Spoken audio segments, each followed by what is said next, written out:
Okay, so we've established that this is going to be an 18mm dowel. So I've got the 18mm little circle from the JRF set.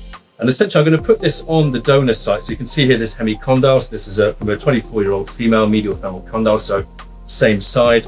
I'm going to put this on, and I tend to aim for roughly the same position on the condyle as where I've taken it from, but I do move it around a little bit just to kind of get the best fit as such. So I'm looking for this to be nice and flush on the hemicondyle, and once I'm happy with the position, I'll put the 3 pins in to hold in the position whilst I refine it out.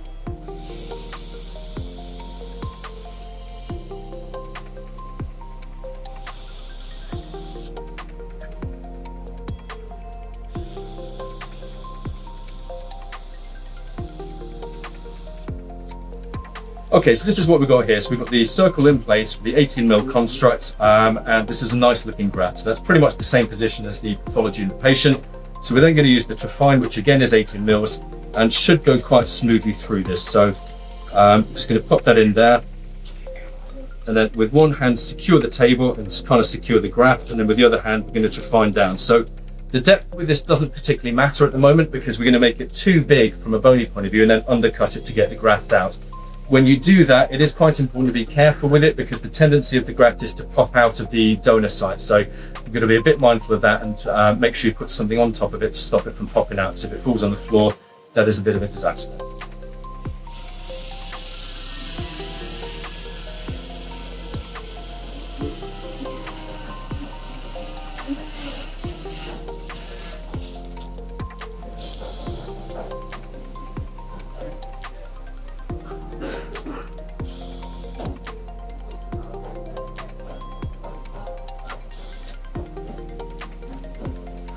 Okay, so here we have, so I've gone down with the Trefine, I've marked the north position on this graft as I have on the recipient to make sure I get the orientation right. So we've gone down, so what I need to now is to undercut the graft that we've cut in order for us to get it out. So as mentioned previously, the tendency for this is to bounce out and you do not want that to happen.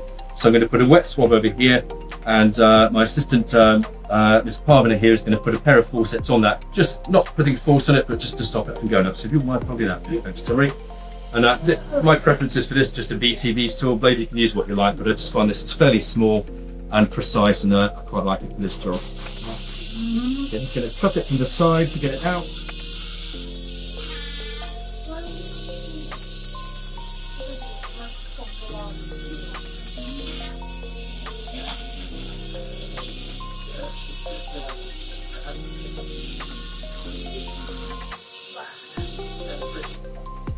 Okay, that doesn't look ready to come out just yet, so I'm just going to take it from the other side as well.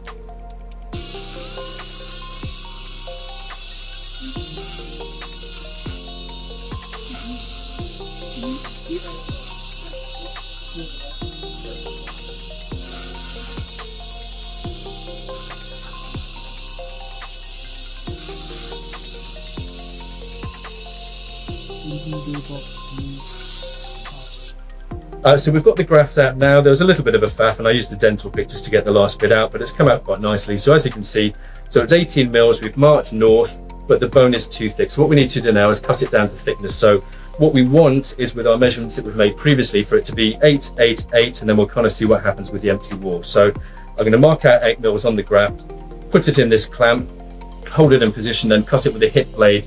I'm probably going to make it slightly big and then fine tune it as I need to be. So obviously you don't want to make it too short because then you're a bit of trouble. You need to graft the base. So we'll do that and then we'll see where it takes us. Okay, so as you can see, we've got the dowel that we've taken out. We've marked it at 8 mils just on the end. So we've marked it all the way around. That's fairly even.